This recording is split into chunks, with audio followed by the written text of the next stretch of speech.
I'm Jonny Moseley, and I guess I'm known as an Olympic gold medalist skier. We're here tonight to preview the Warren Miller film, Flow State. Recently, in the last 6 years, I've been narrating the film and skiing in it a bit. Grew up watching the Warren Miller films and, loved them. Never ever thought I would be in one. That happened after sort of the late 90s, and then about 6 years ago, I started narrating them.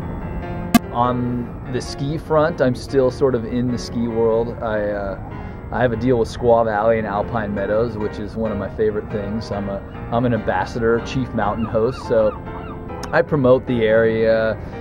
I have a deal with Sprint still, so I still have some of the deals I had as a competitor. And then the other side, what I tend to do more of now is TV commentating, so stuff for freestyle skiing, like I did the Vancouver Olympics, and I do a lot of events on NBC. I do the Red Bull Signature Series, things like that. And then right now, something I'm really into and I'm actually sore from is I'm hosting a show called American Ninja Warrior, co-hosting actually on NBC, and it's the world's most difficult obstacle course, and these guys try to get through it for $500,000, and it's almost impossible. So that's exciting. And currently, right now, what we're doing here, we're at Fort Mason because we're doing a screening of the Warren Miller show. The ski and wine and snowboard and beer fest is happening tomorrow and the next day.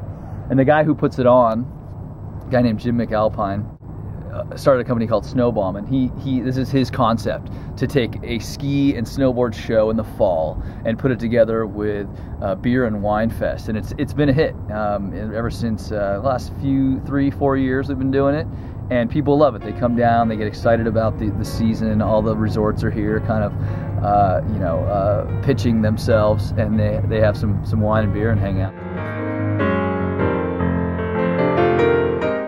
Originally, the Fillmore ski jump, the Icer Air, was scheduled for my birthday, and it looked like it was a birthday celebration, and we just went with that. But the truth is, it started as an idea of 3 guys, myself, Arnie Markimo, and a guy named Glenn Griffin, and we all figured out that we kind of had the same general idea to put a ski jump in San Francisco and do a ski contest somewhere on Fillmore Street. We had different ideas of where on Fillmore Street, but I ended up putting everyone together, and we created this big air contest in the middle of the city in 2005.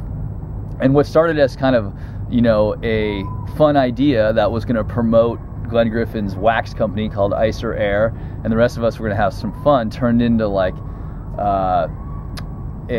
citywide, a very controversial event, I should say, and it was of our own doing. The city gave us permits and said you can put snow down and do a jump right at I think it was Fillmore and Vallejo was the knoll of the jump, and you hit the jump on Vallejo and you land and head down to green. Now, what happened was, as people started to realize what was happening, it started to get some attention, and someone from the paper came out and interviewed Glenn, and at the end of the article, she asked Glenn just a question, something to the effect of, well, the neighbors have some concerns about what's going to be happening here, the snow. Glenn said something to the effect of, well, we understand their concerns, but the fact is we have the permits and we're going to do it. And it was just like, boom, and it just created this huge deal. And, the neighbors in that area, with, rightfully so, had a lot of concerns, and they went in and started, questioning us and really pushing back on the whole event. And as it got more attention, it garnered more attention from City Hall and all the people who were representing their constituents and the mayor, etc.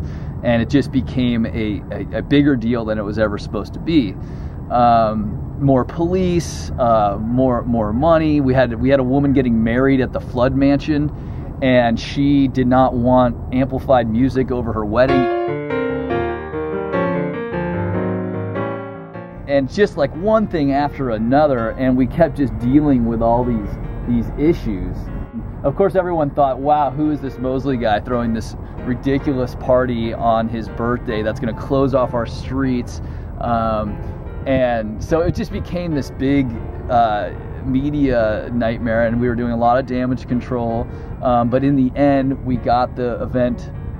It was a go, and we had like 80-degree weather, and 15,000 people showed up, and everyone loved it. All the neighbors showed up, and everyone thought, we had these meetings, and I remember one woman in particular was concerned that the snow was going to create green slime, which was going to contain E. coli.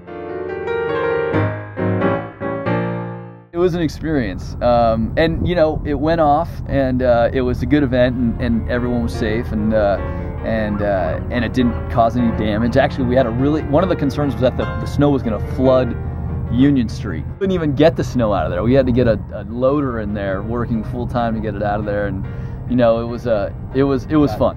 We pulled a trolley car up at the top of Broadway and used that as the start gate. And then there's a couple pictures. I think one of me doing like a 360, and in the back is San Francisco Bay with a ferry going through. I mean, it's just something that could only happen in San Francisco, but not without a little bit of struggle, which is probably also very San Francisco as well.